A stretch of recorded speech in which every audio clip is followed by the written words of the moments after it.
পশ্চিমবঙ্গের পশ্চিমের পার্বত্য জেলা পুরুলিয়া, যা তার রুক্ষ পাহাড়, পলাশ ফুলের রং, আদিবাসী সংস্কৃতি এবং ছৌ নাচের জন্য বিখ্যাত। ফেব্রুয়ারি মার্চ মাসে পলাশ ফুলে স্বর্গরাজ্য হয়ে ওঠে পুরুলিয়া, আর মনের করে তৈরি করে অস্তাচর্য আবেশ। ছোটনাগপুর মালভূমির ঢালে উপক্রান্তীয় অবস্থানের কারণে পুরুলিয়াকে লাল মাটির ভূমিও বলা হয়ে থাকে। বৃহৎ এই জেলাটি পর্যটকদের জন্য একাধিক সার্কিটে বিভক্ত। প্রথমটি হলো পাঞ্চেত সার্কিট, যেখানে উল্লেখ করার মতো জায়গা হলো গড়পঞ্চকোট, রঞ্জনদিঘি ড্যাম, ইন্দ্রাবিল, তেলকুপি, দুয়ারসিনী বন, জয়চণ্ডী পাহাড় এবং বরন্তি পাহাড়। দ্বিতীয় সার্কিটটি, যেখানে আকর্ষণের কেন্দ্রবিন্দু হলো খয়রাবেড়া ড্যাম, মাথা ফরেস্ট, মুরগুমা পাহাড়, চরিতা মুখোশ গ্রাম, বামনী জলপ্রপাত, দুর্গা জলপ্রপাত এবং দেউলঘাটা।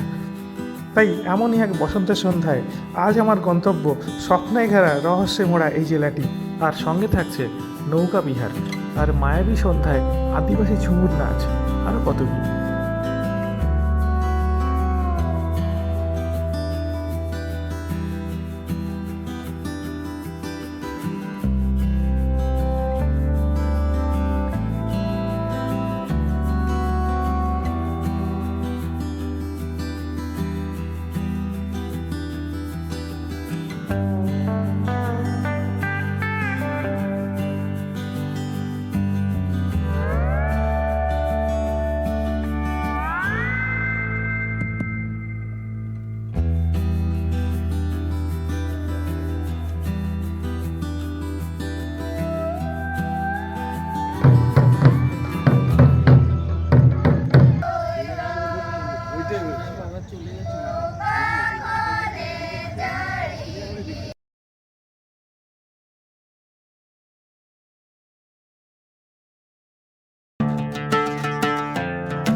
সুপ্রভাত বন্ধুরা, সবাইকে ওয়েলকাম আর গুড মর্নিং জানাচ্ছি আলুরে বরান্তি রিসর্ট থেকে। আলুরে বরান্তি রিসর্টটা হচ্ছে পুরুলিয়াতে, আর আমি এখানে এসেছি ছুটি কাটাতে। তো ছুটি কাটানোর ফাঁকে ফাঁকে রেস্ট তো নেবই, তার সাথে ঘুরিয়ে দেখাবো এর আশপাশে যে জায়গাগুলো আছে সেই জায়গাগুলোকে। চলুন তাহলে বন্ধুরা, প্রথমে দেখিয়ে নিই এই রিসর্টটাকে। এই রিসর্টটা কীরকম? এই রিসর্টে এর আগে আমি একবার এসেছি, যদিও আপনাদেরকে অন্য একটা ভিডিওতে দেখিয়েছি, তবুও যারা দেখেননি আরেকবার দেখে নিন এই রিসর্টটা। ঢুকছি রিসর্টের মধ্যে। এই ডান দিকের বিল্ডিংটা হলো অ্যাডমিনিস্ট্রেটিভ বিল্ডিং, আর খাওয়া দাওয়ার পারপাসে ইউজ হয়। বাঁ দিকেরগুলো সব হোটেল, মানে রেসর্ট আর কি। রুমগুলো, রুম ভাড়া মোটামুটি 2000 থেকে শুরু হয়, একটু এক্সপেন্সিভ আছে। আবার ওই 2000 থেকে 2500 রেঞ্জে এরকম রুম পাবেন। আর সামনে যেগুলো দেখছেন ওগুলো হলো কটেজ। এইগুলো হলো কটেজ, দেখুন ঠিক স্ক্রিনের সেন্টারে। এইগুলোর ভাড়া 2600-র মতো। বন্ধুরা, এই রেসর্টটির নামটা খুব ইউনিক, আলুরে দি বরান্তি, কী সুন্দর নামটা। আর এখানে নাম্বারটা দেওয়া আছে 9831, এই নাম্বারটা। এখানে ফোন করে আপনারা এই রিসর্টটা বুক করতে পারেন। এটা হলো কটেজগুলো।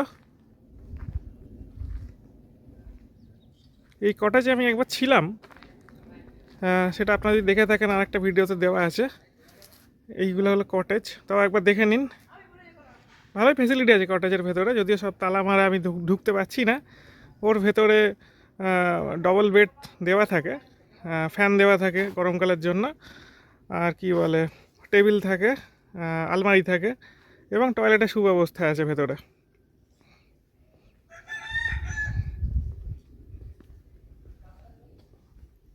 দেখুন এরকম সব নামগুলো 03T tent, T for tent আর কি, 01T, 02T, 04T, এরকম করে সব নাম।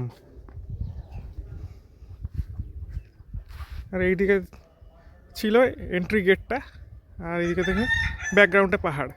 পার্ক মতো করা আছে, এখানে সুন্দর দোলনা রাখা আছে।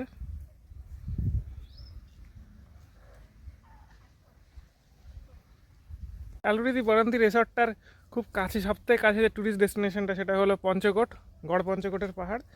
এছাড়া এখান থেকে আপনারা যেতে পারেন আদ্রার দিকে। আদ্রার কাছে রয়েছে জয়চণ্ডী পাহাড়। এটাকে বলে গড় পঞ্চকোট সার্কিট, অ্যাকচুয়ালি পুরুলিয়ার গড় পঞ্চকোট সার্কিট। এখান থেকে আরও কতগুলো জায়গা আছে, যেরকম কাশীপুর রাজবাড়ি, রঞ্জনদিঘি ড্যাম, এটসেট্রা, এই সমস্ত এই ধরনের জায়গাগুলো আছে। এখানে কিছু অফবিট ওয়াটারফলসও আছে, জলপ্রপাত। যারা প্রকৃতিকে পছন্দ করেন তারা জলপ্রপাতের কাছে যেতে পারেন। এখানে আলুরে বরান্তি পুরুলিয়ার রুমটা, এই রুমটাতে একটা বেড সাইড টেবিল দেওয়া আছে, একটা খাট দেওয়া আছে, একটু অগোছালো মতো আছে রুমটা।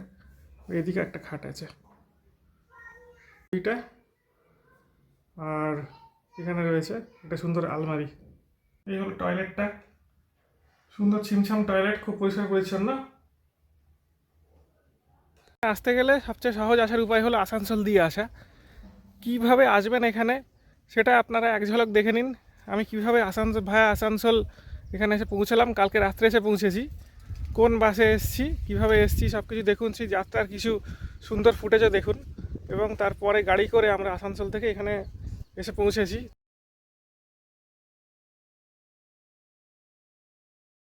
দিনটা ছিল এক শুক্রবার। সপ্তাহান্তে সমস্ত কাজ গুটিয়ে আমার যাত্রা সূচনা হয়েছিল করুণাময়ী বাসস্ট্যান্ড থেকে শ্যামলী পরিবহনের মাল্টি অ্যাক্সেল এসি ভলভো বাসে করে। যাত্রাপথে পড়েছিল বিভিন্ন জায়গা, যেরকম উল্টোডাঙা, তারপরে দক্ষিণেশ্বরের পরে বাস প্রবেশ করেছিল বর্ধমান জেলাতে। বর্ধমানে দাঁড়িয়েছিল শক্তিগড়ে। শক্তিগড় থেকে আমরা কিছু মিষ্টি তুলে আবার যাত্রা করলাম আসানসোলের পথে। আসানসোলে পৌঁছাতে বাসের সময় লেগে গেল 5 ঘন্টার মতো। যাত্রাপথে আমি উপভোগ করেছিলাম এই দ্রুতগতির বাস যাত্রার কিছু দৃশ্য। দেখে নিন সেই দৃশ্যগুলো। সামগ্রিক যাত্রাপথে বাসের ফেয়ার ছিল 1100 টাকা মাত্র। দূরত্ব হলো 210 কিলোমিটার। আসানসোলে বাস থেকে নেমে আমি চলে গেছিলাম বরন্তির পথে।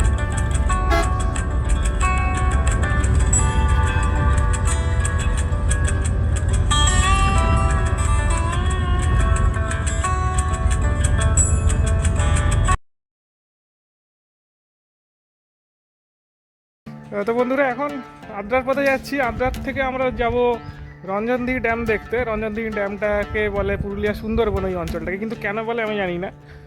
তো সেটাই এক্সপ্লোর করতে যাচ্ছি। চলুন, ট্রেন স্টেশনে চলে এসেছি। এটা হলো মুরাডি স্টেশন। এই মুরাডি স্টেশনে 2টো প্ল্যাটফর্ম আছে। এখান দিয়ে ট্রেনে করে যাওয়া হবে আদ্রা, তারপর আদ্রা থেকে টোটো করে যাওয়া হবে ওই ডেস্টিনেশনগুলোতে। চলুন তাহলে, ট্রেন আসছে এবার। खड़गपुर आसनसोल एक्सप्रेस लाइन के सार्वजनिक सैटरडे दे रहे खड़गपुर आसनसोल एक्सप्रेस लाइन के सार्वजनिक सैटरडे दे रहे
বন্ধুরা, এই স্টেশনটি হলো রামকানাল স্টেশন, ছোট একটা স্টেশন, এই আদ্রা লাইনে পড়ে।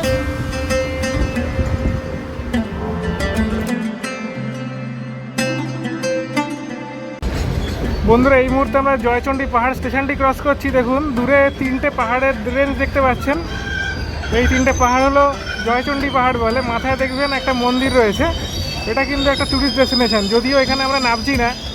এই মুরাডি, আসানসোল, মুরাডি, আদ্রা, এই যে সেকশনটা আছে, এই সেকশানে এই ট্যুরিস্ট স্পটটি রয়েছে জয়চণ্ডী পাহাড়। তো মুরাডিতে যারা আসে বা পুরুলিয়ায় যারা আসে তারা কিন্তু এই ডেস্টিনেশনটাতে আসে। যদিও আজকে আমরা দেখতে পেলাম না, কারণ আমাদের টাইম নেই, আমাদেরকে রঞ্জনদিঘি ড্যামের পথে এগোতে হবে। তো দেখে নিন একবার, আদ্রা যাওয়ার পথে ঠিক আগের স্টেশন যেটা জয়চণ্ডী পাহাড়, সেখানে নেমে এখানে যেতে হয়। পৌঁছে গেলাম আদ্রা জংশন স্টেশনে। ট্রেন থেকে নেমে গেলাম। দেখুন, মেমু প্যাসেঞ্জারটা দাঁড়িয়ে আছে। এবার এগোবো আমরা ওই টোটোর পথে আর কি, টোটো ধরার জন্য, টোটো ধরার উদ্দেশ্যে। তারপর রঞ্জনদি ড্যামের দিকে যাব।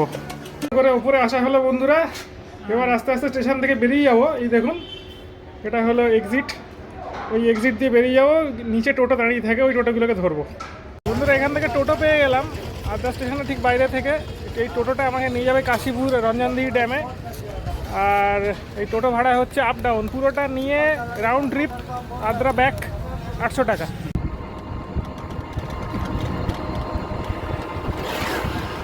আমরা এসে গেছি রঞ্জনদি ড্যাম আর যোগমায়া সরোবরের খুব কাছেই একদম।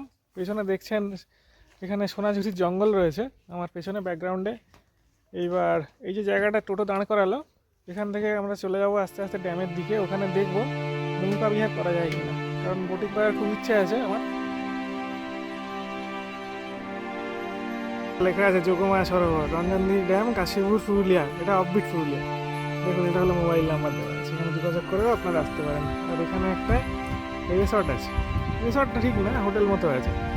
আর এই হলো রঞ্জনদি ড্যামটা, যোগমায়া সরোবরও বলে একে। এবার সামনে এগোচ্ছি, একটু এগোলেই আশা করি দুটো নৌকো, একটা নৌকো তো পেয়েই যাবো, ওটাকে বুক করতে হবে। বন্ধুরা এই জায়গাটা দেখতে অনেকটা সুন্দরবনের মতো। সোনাঝুরি গাছগুলো জলের মধ্যে থেকে উঠে এসছে, মনে হচ্ছে যেন ম্যানগ্রোভ ফরেস্ট। হ্যাঁ, তার মধ্যে নদী ঢুকে গেছে এটা মনে হচ্ছে। তো এই জন্য এই জায়গাটাকে বলা হয় পুরুলিয়া সুন্দরবন। এরকম প্রচুর এরিয়া রয়েছে এর ভেতরে, এরকম টাইপের গাছ সব দেখুন দূরে দূরে রয়েছে। এরকম টাইপের গাছ সব জলের মধ্যে থেকে বেরিয়ে এসছে, মনে হচ্ছে যেন দেখে ম্যানগ্রোভ।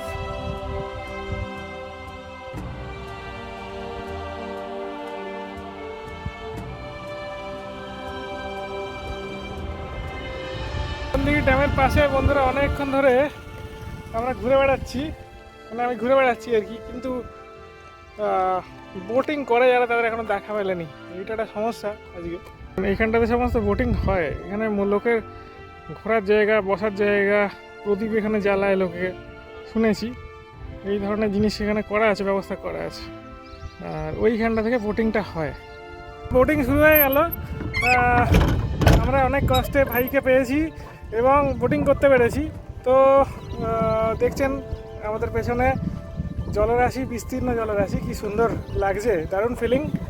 আর শুরুতে একটু ভয় ভয় লাগছিল, বোটটা কাঁপছিল যখন, কারণ আমরা তো খুব অভ্যস্ত নই এগুলোর সঙ্গে। বাট স্টিল খুব সুন্দর অনুভূতি, দারুণ ফিলিং। কি সুন্দর সুন্দর বোটটা চলছে রঞ্জনদি ড্যামের মধ্যে, নৌকা বিহার, দারুণ ভালো অভিজ্ঞতা। দেখুন বন্ধুরা কত সুন্দর জায়গাটা।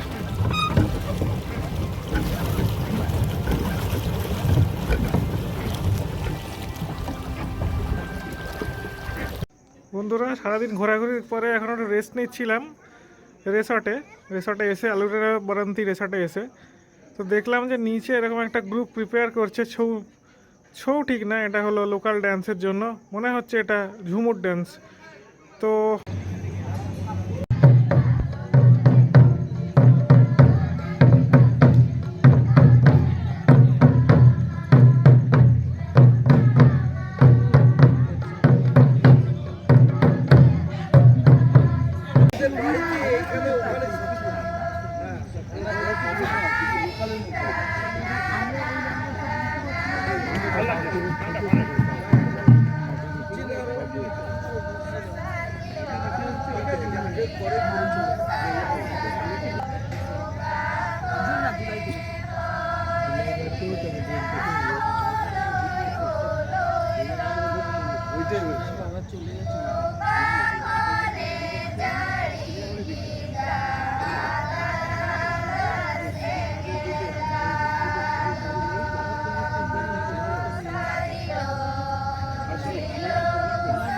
বন্ধুরা আমরা গড়পঞ্চকোট, জয়চণ্ডী পাহাড়, এই যে সার্কিটটা আছে কাশীপুর, এই যে সার্কিটটা আছে পুরুলিয়ার, সেই সার্কিট থেকে বেরিয়ে এবার আমরা অযোধ্যা সার্কিটের পথে যাচ্ছি। অযোধ্যা সার্কিটের পাশে পড়বে মুরুগুমা ড্যাম। সেই মুরুগুমা ড্যামে আপনাদেরকে নিয়ে যাব আর দেখাবো তার চারপাশে অবাধ প্রাকৃতিক শোভা, ভীষণ সুন্দর জায়গায়। ওখানে প্রচুর রিসর্টও আছে। দেখুন আমরা এখন রাঁচি রোড দিয়ে যাচ্ছি, যেতে যেতে একটা অদ্ভুত জিনিস চোখে পড়লো। দেখুন পুরুলিয়ার কাছে রাঁচি রোড, এখানে প্লেনের মধ্যে কি সুন্দর হোটেল বানিয়েছে দেখুন, এয়ার ইন্ডিয়ার বোয়িং 737 এয়ারক্রাফট এটা, ঠিক আছে। এই এয়ারক্রাফটটাকে এখন হোটেলে কনভার্ট করে দিয়েছে। বন্ধুরা আমরা মুরুগুমা ড্যামের একদম সামনে রয়েছি, আবার শোভা নিয়ে ওয়েলকাম করছে মুরুগুমা ড্যাম। দেখুন এটা পুরুলিয়ার অন্যতম বড় একটা টুরিস্ট ডেস্টিনেশন, দেখুন তাহলে।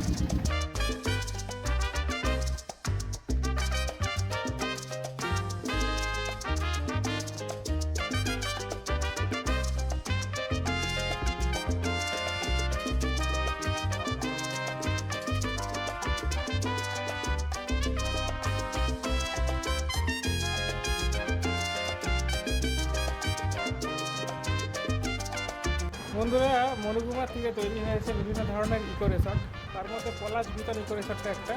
এখানে বেসিক্যালি ইকো হাট রয়েছে, প্রচুর কটেজেস রয়েছে চারদিকে, আর এর মাথায় সব খড়ের তৈরি আর কি কটেজগুলো, সুন্দর দেখতে বেশ পরিবেশটা। এখানে বাগান রয়েছে ভেতরে, তো চলুন একবার দেখিয়ে নিই জায়গাটা কীরকম। ঠিক এটা হলো পলাশ বিতান ইকো হাট, এইটা হলো একটা ইকো হাট, আপনাদের আইডিয়া আসবে। দেখুন এখানে ছোট করে ফুলের বাগান করা আছে, এখানে ইকো হাটটা করা আছে এইভাবে, আর টেন্ট করা, বেসিক্যালি তাঁবু করা।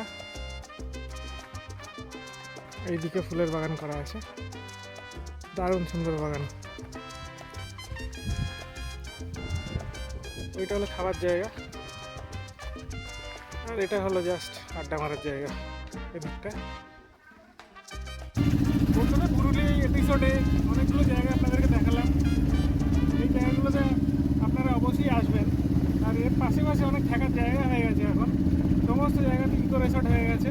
অনেকগুলো ইকো রিসর্টের খবর আপনাদেরকে দিয়েছি আমি, ঠিক আছে। তো এই ধরনের ইকো রিসর্টগুলোতে আপনারা থাকবেন, সংলগ্ন জায়গাগুলোকে দেখবেন, আর এতে করে আর কি পুরুলিয়া সম্পর্কে লোকের ধারণাও ক্লিয়ার হবে। আপনারা যতটা পারবেন বন্ধুদের মধ্যে ছড়িয়ে দেবেন যে কী কী জায়গা দেখলেন না দেখলেন, কোথায় রইলেন, আর এই ভিডিওটাকেও একটু ছড়িয়ে দেবেন সকলের মধ্যে, তাহলে সবাই জানতে পারবেন যে কীভাবে পুরুলিয়া ট্যুরটা করতে হবে। এই বলে আমি এই ভিডিও থেকে বিদায় নিচ্ছি। সবাই সুস্থ থাকবেন, ভালো থাকবেন, দেখতে থাকবেন এই চ্যানেলটি। আর সবশেষে আমি জানিয়ে রাখি, keep travelling, keep enjoy your life.